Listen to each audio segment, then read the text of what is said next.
The fluorescent lights buzzed overhead in the military courtroom like angry wasps trapped in glass. Colonel Evelyn Reaper Maddox sat ramrod straight in the witness chair, her weathered hands folded precisely in her lap, watching as Judge Advocate General Marcus Thornfield shuffled through papers with theatrical disdain. The man had made his reputation destroying military careers with surgical precision, and today's target wore dress blues that couldn't quite hide the network of scars running along her left arm, souvenirs from a war most people preferred to forget. Colonel Maddox, Thornfield's voice carried the particular brand of condescension reserved for those he deemed beneath his Harvard law pedigree. Your service record shows an alarming pattern of insubordination and reckless behavior. Multiple instances of unauthorized tactical decisions, violation of engagement protocols, and, he paused for effect, adjusting his wire-rimmed glasses, an apparent inability to follow direct orders from superior officers. The gallery was packed with junior officers, their faces a mixture of curiosity and barely concealed anticipation. Word had spread through the base like wildfire. The legendary pilot everyone called Reaper was finally facing a court-martial that could strip her of rank, pension, and the Distinguished Service Cross that sat heavy on her chest. Some whispered she was past her prime, a relic from conflicts that didn't matter anymore. Others remembered stories their instructors told in hushed reverence, but those seemed like myths now. Watching this small woman with graying temples and laugh lines etched deep around steel-blue eyes.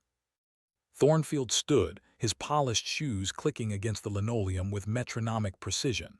In my 15 years presiding over military justice, I've seen many officers attempt to justify their failures through appeals to emotion or claims of heroism.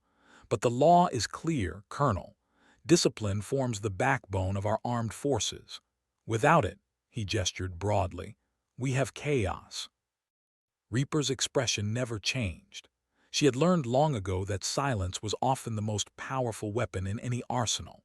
Her breathing remained steady, controlled, even as the judge's words painted her as everything wrong with modern military leadership. Behind her, she could feel the weight of stares from pilots she had trained, officers whose lives she had saved, and bureaucrats who saw her as an inconvenient reminder of wars fought in shadows and deserts far from Washington's marble corridors. The prosecution alleges, Thornfield continued, warming to his theme, that your actions during Operation Sandstorm directly violated rules of engagement, endangered civilian lives, and demonstrated a fundamental lack of judgment that renders you unfit for continued service. His smile was razor-thin. What do you say to these charges, Colonel? The courtroom fell silent except for the persistent hum of fluorescent lights and the whisper of air conditioning. Everyone leaned forward, waiting for her response. Reaper finally spoke, her voice carrying the quiet authority of someone who had faced death and emerged victorious more times than anyone cared to count. Your Honor, before I answer those charges, I believe you should know exactly who you're speaking to. Something in her tone made Thornfield pause mid-gesture, his confident smirk faltering slightly. I beg your pardon. My call sign, Your Honor. I don't think you understand what it means. The temperature in the room seemed to drop 10 degrees. In the gallery, several older officers straightened unconsciously, recognition dawning in their eyes. A few reached instinctively for phones, suddenly understanding they were witnessing something that would be talked about for decades. The younger pilots looked confused, but the veterans, the ones who had served in the deepest parts of conflicts that never made the evening news, began to sit forward with expressions of dawning comprehension. Thornfield's voice carried a note of irritation mixed with uncertainty. Colonel, your call sign is a matter of record. I hardly see how. Reaper 6-7, she said quietly, and the words hit the courtroom like a physical force. Mosul, Fallujah, the Helmand Province, Kandahar, 37 confirmed air-to-air kills, 49 close air support missions where not a single friendly was lost, 216 pilots trained under my command, 194 of whom are alive today because of what I taught them. The color was beginning to drain from Thornfield's face, but Reaper wasn't finished. Her voice remained steady, conversational even, as if she were discussing the weather rather than a legacy written in blood and fire across 3 different theaters of war. The Battle of Al Asad Air Base, February 15, 2019. Perhaps you remember reading about it in your briefings, Your Honor. 48 hours of continuous enemy bombardment. 7 F-16s destroyed on the ground. Runway cratered beyond use. No possibility of reinforcement or resupply. She leaned forward slightly, her blue eyes never leaving his. 6 pilots managed to get airborne in damaged aircraft. I was one of them. A whisper ran through the gallery like wind through tall grass. Some of the older officers were nodding now, recognition flooding their faces. The Battle of Al Asad had been classified for years, but stories leaked, as stories always do in military circles. Stories of impossible odds and miraculous victories, of pilots who flew damaged planes on fumes and prayer, while enemy fighters swarmed the sky like angry hornets. We were outnumbered 8-1, Reaper continued, her voice taking on the cadence of someone recounting a particularly vivid dream. My wingman, Captain Rodriguez, took shrapnel through his canopy in the first engagement, lost hydraulics. I could hear him bleeding over the radio, fighting to stay conscious. The tactical manual says to disengage when facing overwhelming odds, fall back to a defensible position, wait for reinforcement. She smiled then, an expression devoid of humor but rich with memory. I've never been particularly good at following the manual. Thornfield tried to reassert control, his voice cracking slightly. Colonel, while your service record is commendable, it doesn't excuse violations of current protocols. The law applies equally to all service members, regardless of past achievements. The word commendable hung in the air like an insult. Several officers in the gallery exchanged glances that could have melted steel. Commendable, as if preventing the complete annihilation of an American airbase was merely noteworthy rather than the stuff of legend. Reaper's smile widened slightly, and for the first time since entering the courtroom, she looked genuinely amused. Your Honor, I haven't even gotten to the interesting part yet. Lieutenant Colonel Sarah Mitchell sat in the 3rd row, her notebook forgotten in her lap. She had been assigned to observe the proceedings for her dissertation on military justice, but now she found herself holding her breath along with everyone else.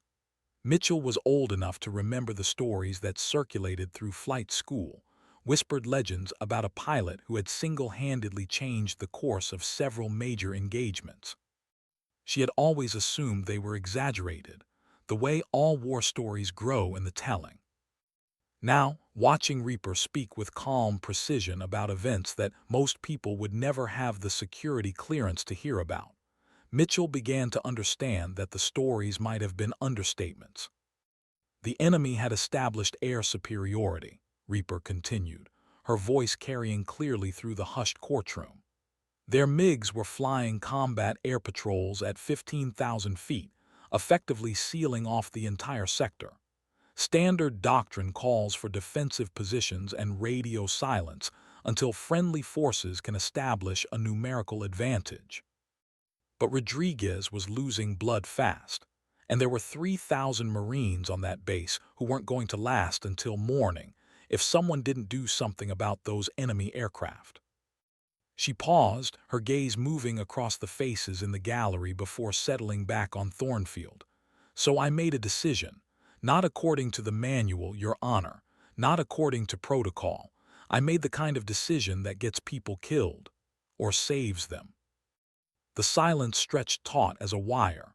Even the air conditioning seemed to have fallen quiet, as if the building itself was leaning in to listen. Thornfield's hands gripped the edge of his podium, knuckles white, clearly beginning to understand that he had wandered into territory far beyond his expertise.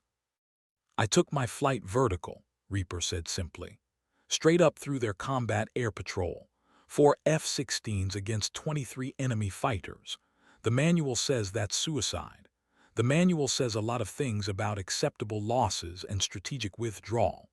The manual wasn't written by someone watching Marines die while politicians argue about rules of engagement 3,000 miles away. Her words carried the weight of absolute conviction, each syllable dropped into the silence like stones into still water. This wasn't bravado or theatrics.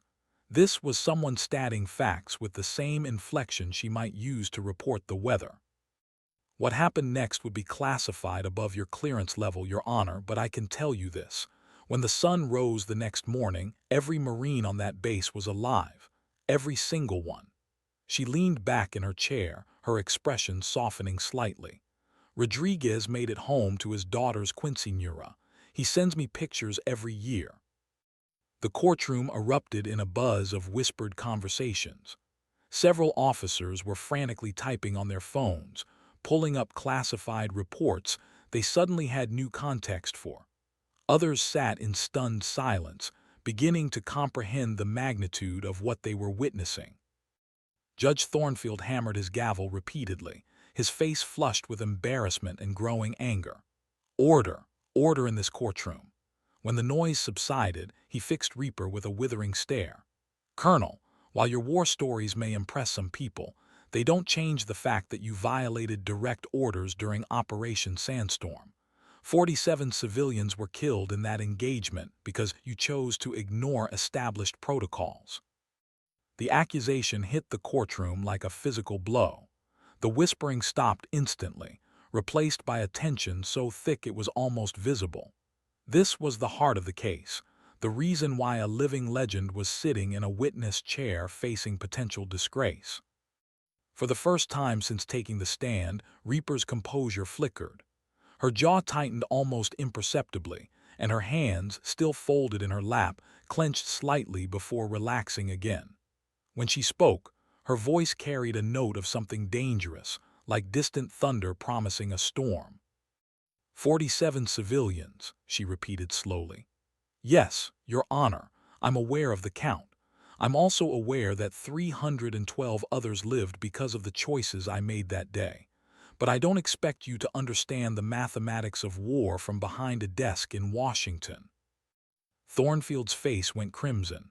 Colonel Maddox, you will address this court with respect, or I'll hold you in contempt. Respect, Reaper mused, as if tasting the word. Yes, let's talk about respect, Your Honor. Let's talk about the respect due to pilots who volunteer to fly into contested airspace while lawyers argue about liability. Let's talk about the respect due to ground forces who call for air support knowing that help might not come because someone with a law degree is worried about paperwork. She stood slowly, her medals catching the fluorescent light. The simple action somehow transformed the entire dynamic of the room. She was no longer a defendant. She was a force of nature barely contained by military protocol. Operation Sandstorm. You want to know what really happened? Fine. Her voice carried the authority of someone accustomed to being obeyed without question. I'll tell you exactly what happened, Your Honor, and when I'm finished, you'll understand why 47 deaths haunt my dreams, and why 312 people get to tuck their children into bed tonight. The silence that followed was absolute. Even the fluorescent lights seemed to have stopped their persistent buzzing.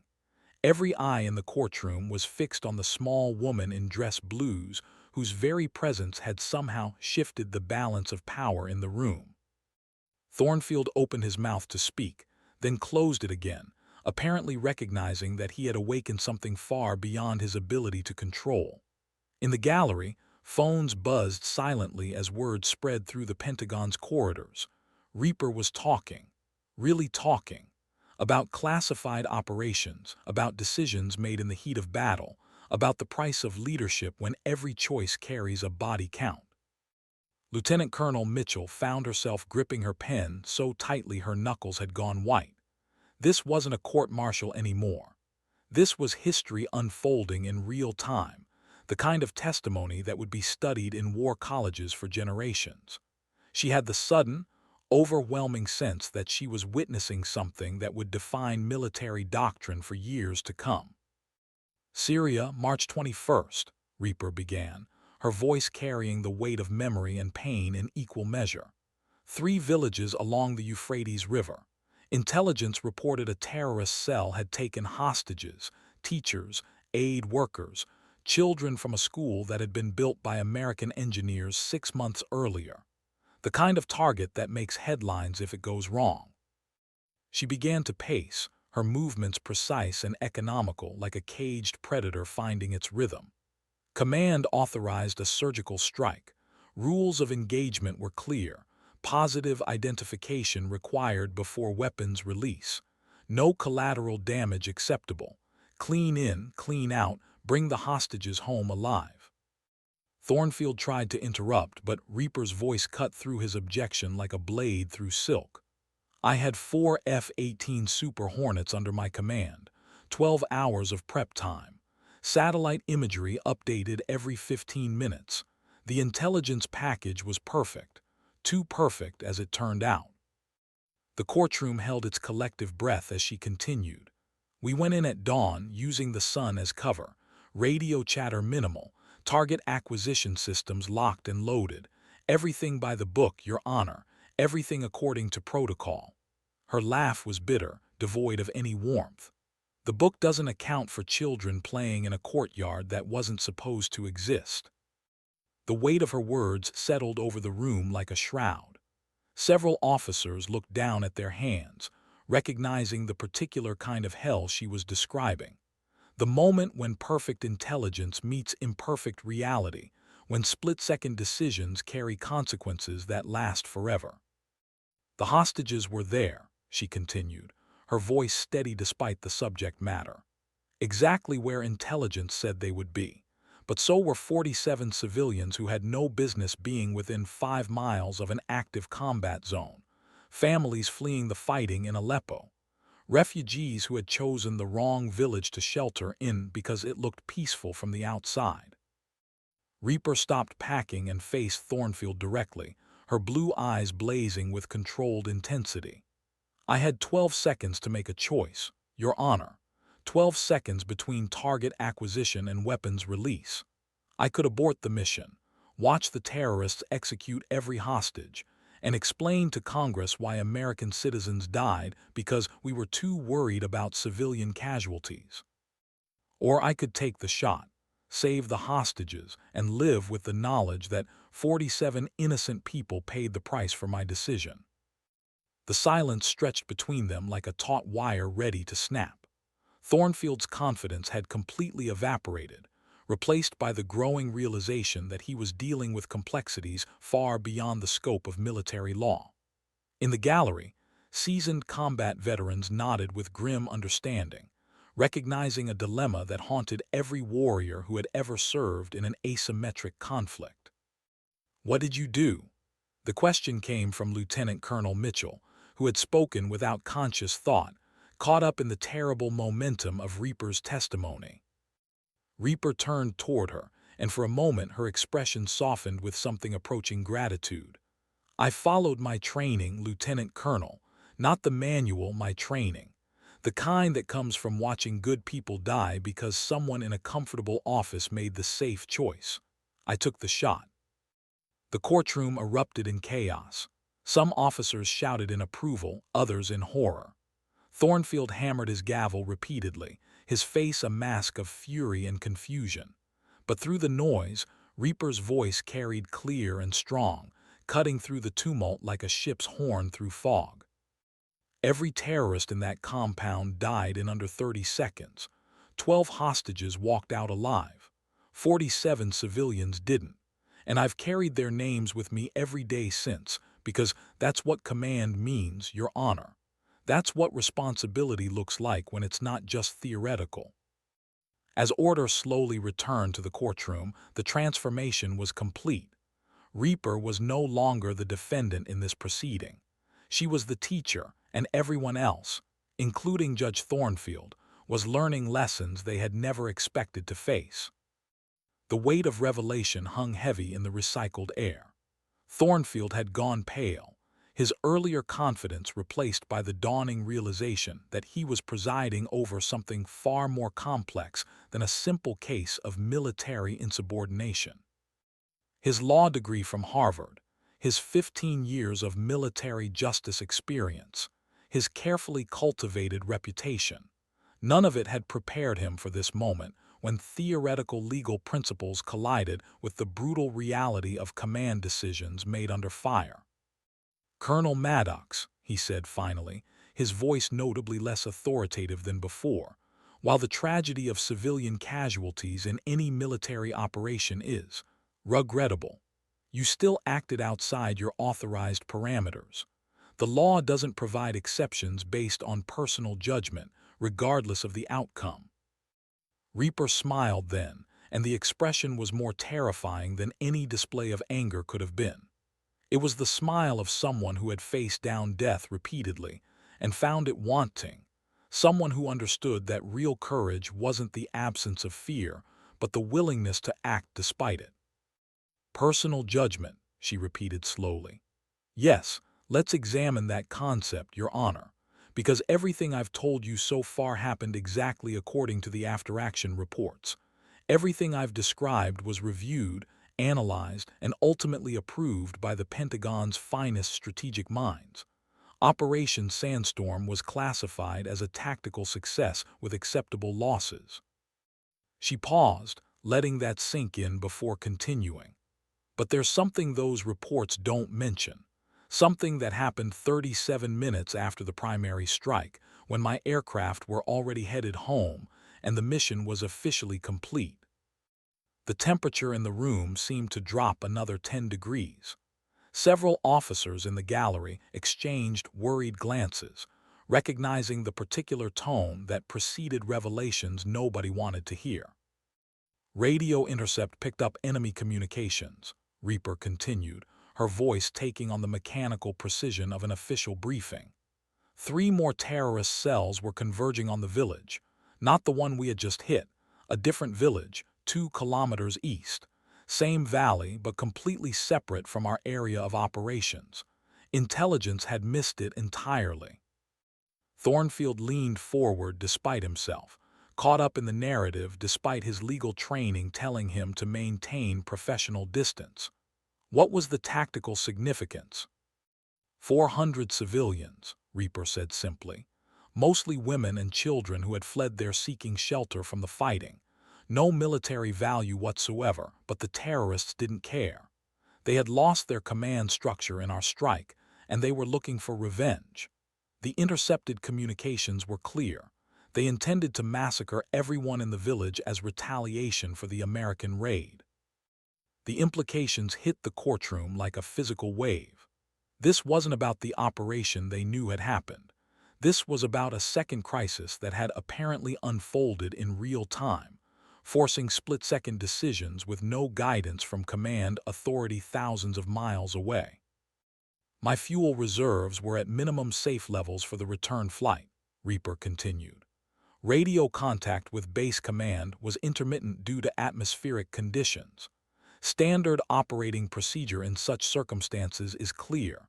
Return to base, file a complete debrief, let intelligence assets on the ground handle emerging situations through proper channels." She began packing again, her movements sharp and controlled. "But radio intercepts don't lie, Your Honor, and neither do satellite feeds showing 3 columns of armed vehicles converging on a defenseless village. I had maybe 15 minutes before those terrorists reached their target. 15 minutes to decide whether 400 innocent people lived or died." Lieutenant Colonel Mitchell realized she was holding her breath, along with everyone else in the courtroom. This was the moment of decision that would define not just Reaper's career, but the entire moral framework around military command authority. The kind of situation that military theorists debated in academic settings, but rarely faced in the harsh light of operational reality. "I made a choice," Reaper said quietly. "Not according to protocol, not with proper authorization, not with backup or support or any guarantee that I would survive what came next. I turned my aircraft around and engaged 3 separate enemy formations without orders, without reinforcement, and without enough fuel to guarantee I could make it home afterward. The silence that followed was profound, broken only by the soft whisper of air conditioning and the distant sound of aircraft engines from the base outside. Everyone in the courtroom understood that they were hearing about a decision that existed in the gray area between heroism and insubordination, where individual conscience collided with institutional authority. Thornfield's voice was barely above a whisper. "What happened?" "I stopped them," Reaper said simply. "All 3 columns, 46 enemy casualties, 0 civilian deaths, but it cost me my last reserves of fuel and ammunition. Had to put down in a contested landing zone with a damaged aircraft and wait 18 hours for extraction while enemy forces closed in around my position." She turned to face the gallery, her blue eyes moving across the faces of officers who had served in similar circumstances, who understood the weight of command decisions made in isolation and desperation. "That's the violation of protocol you're prosecuting, Your Honor.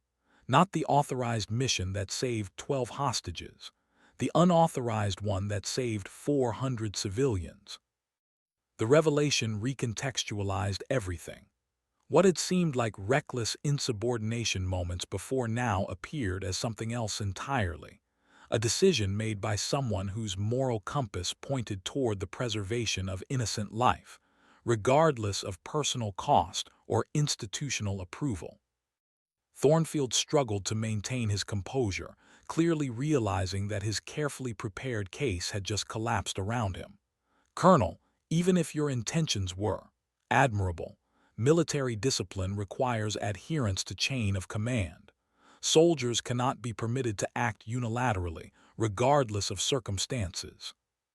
"Soldiers," Reaper repeated, and her tone carried decades of frustration with bureaucratic limitations. "Yes, soldiers must follow orders, but leaders, Your Honor, real leaders, sometimes have to make choices that can't wait for committee approval. Sometimes you have to choose between following rules and following conscience." She moved to stand directly in front of the judge's bench, her small frame somehow dominating the entire courtroom through sheer force of presence. "You want to strip me of rank and pension because I chose to save lives instead of following protocol. That's your prerogative. But before you make that decision, I want you to understand exactly who you're punishing." The courtroom was so quiet that the sound of Mitchell's pen dropping to the floor seemed loud as a gunshot.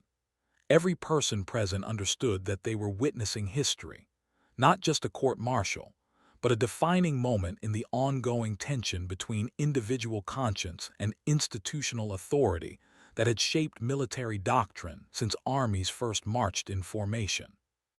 "Reaper 6-7, she said again, and this time the call sign carried different weight.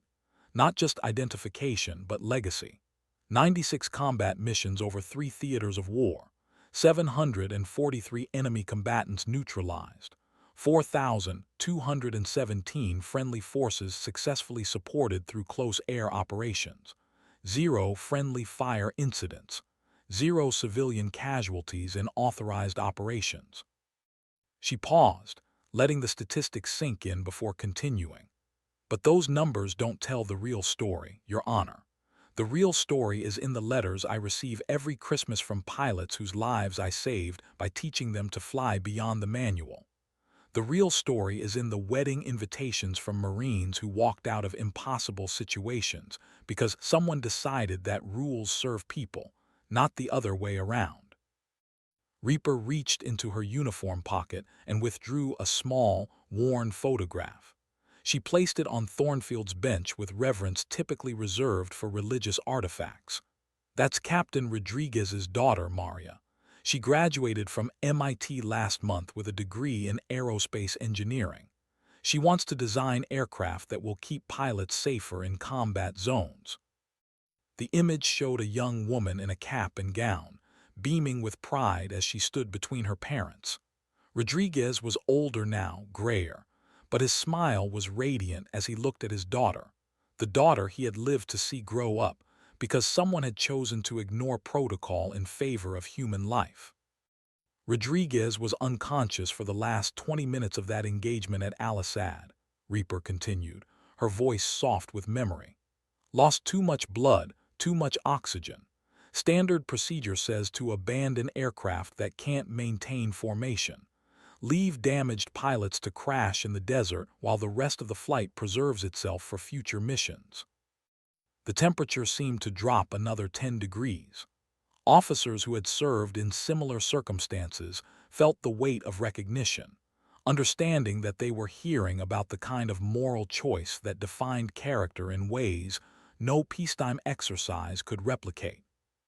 I used my aircraft to guide his damaged F-16 home.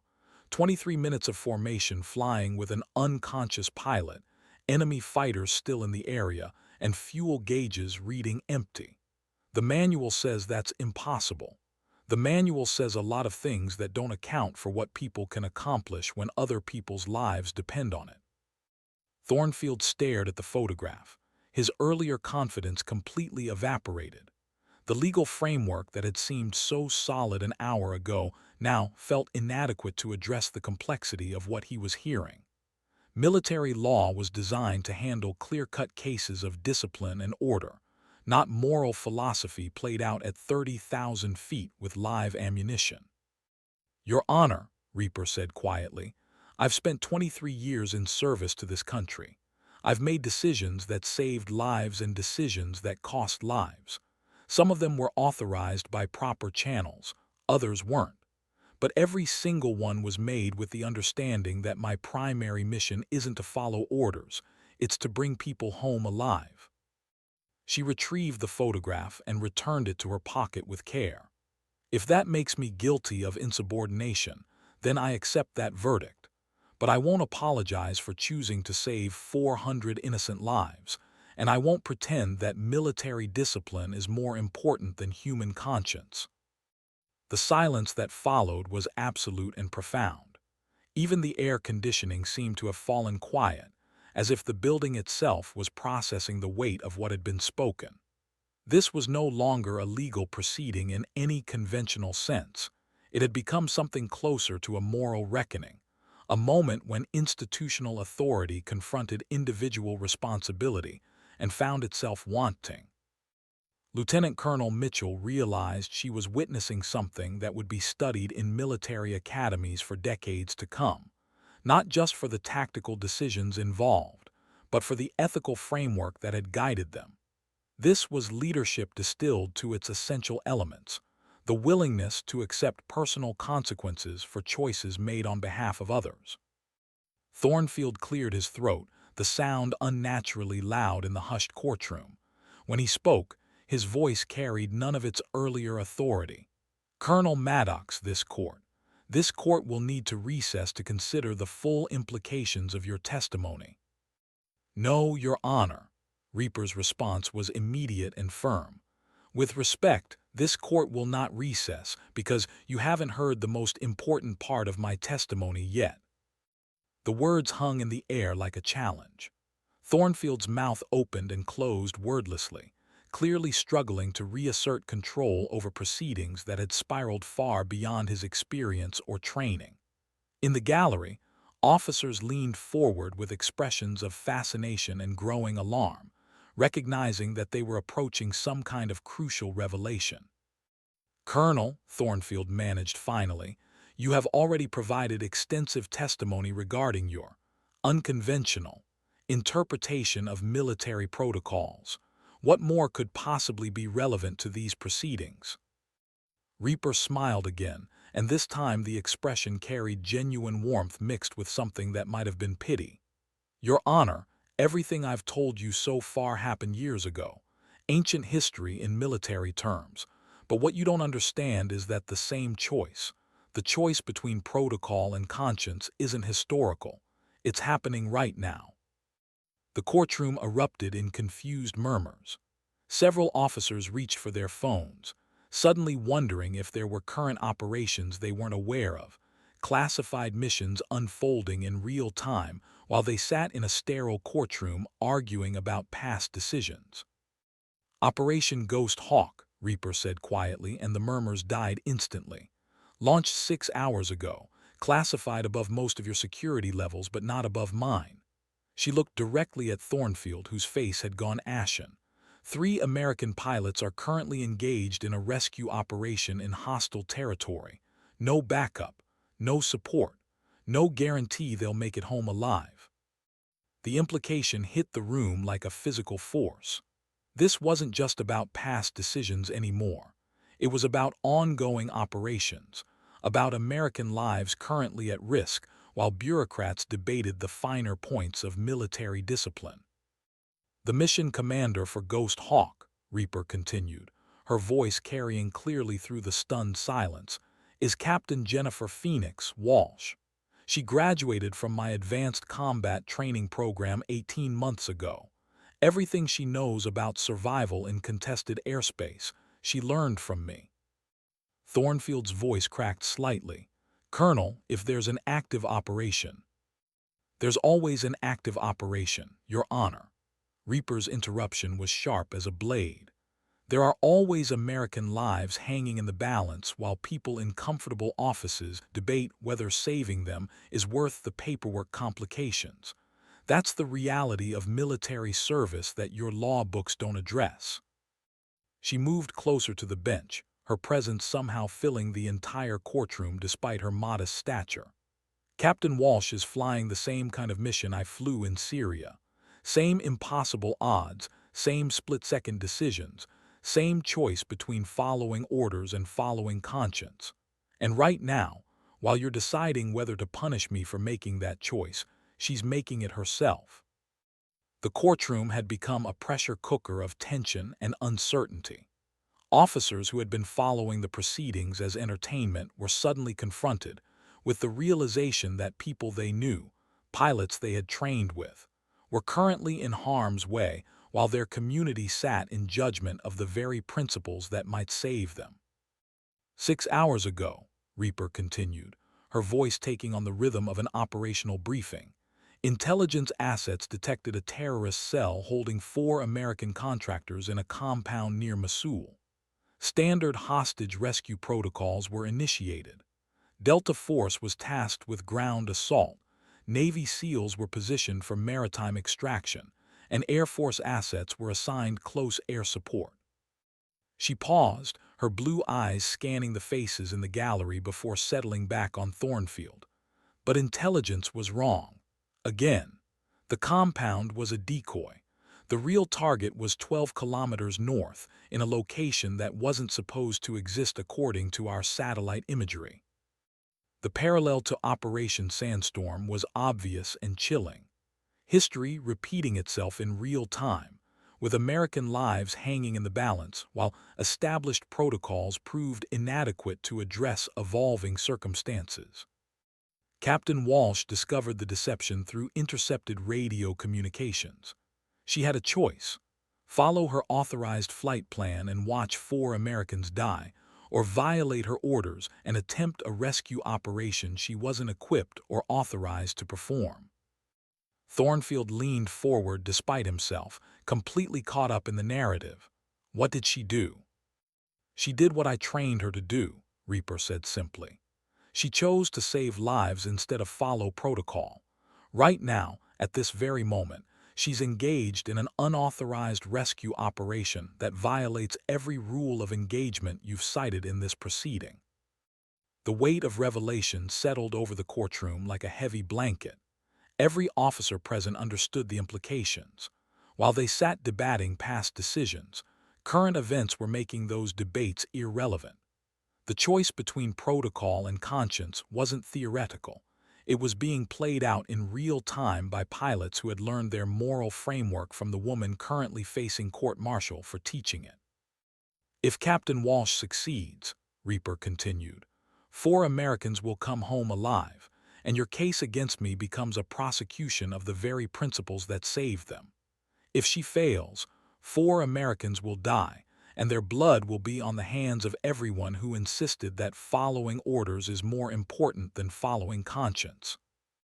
The silence that followed was deafening. Thornfield stared at his notes as if they might provide guidance for a situation no legal training had prepared him to handle. In the gallery, career officers grappled with the realization that their entire profession rested on a foundation of moral choices that couldn't be reduced to simple questions of legal compliance. Lieutenant Colonel Mitchell found herself thinking about her own service record, about the times she had followed orders without question, and the times she had chosen to interpret them creatively. Every military officer faced the same fundamental tension Reaper was describing: the balance between institutional authority and individual conscience, between safety and duty, between following rules and doing what was right. "Your Honor," Reaper said finally, her voice carrying the weight of absolute conviction, "you have a choice to make. You can punish me for teaching pilots to value human life above bureaucratic convenience, knowing that those same lessons might be saving American lives at this very moment. Or you can recognize that real leadership sometimes requires the courage to make hard choices without permission."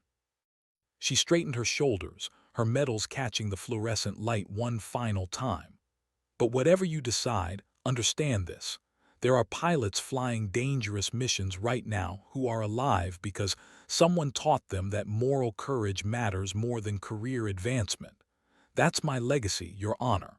That's what you're really prosecuting here." The courtroom held its collective breath as Thornfield struggled with a decision that transcended legal precedent and entered the realm of moral philosophy.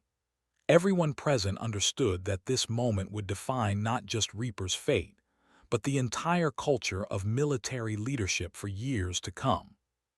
The fluorescent lights buzzed overhead like electronic insects, their harsh glare illuminating a scene that had transformed from a routine court-martial into something approaching legend.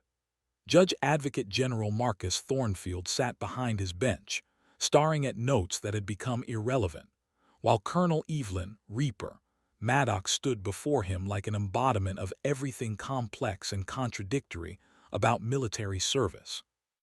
The silence stretched until it became almost unbearable, broken finally by the soft chirp of a secure communication device somewhere in the gallery. Several officers reached for their phones simultaneously, but protocol demanded they remain silent during proceedings. The sound, however, carried obvious implications. Operation Ghost Hawk was still unfolding, and the choices being debated in this courtroom were playing out in real time at 30,000 feet above hostile territory. Thornfield cleared his throat, the sound unnaturally loud in the hushed courtroom.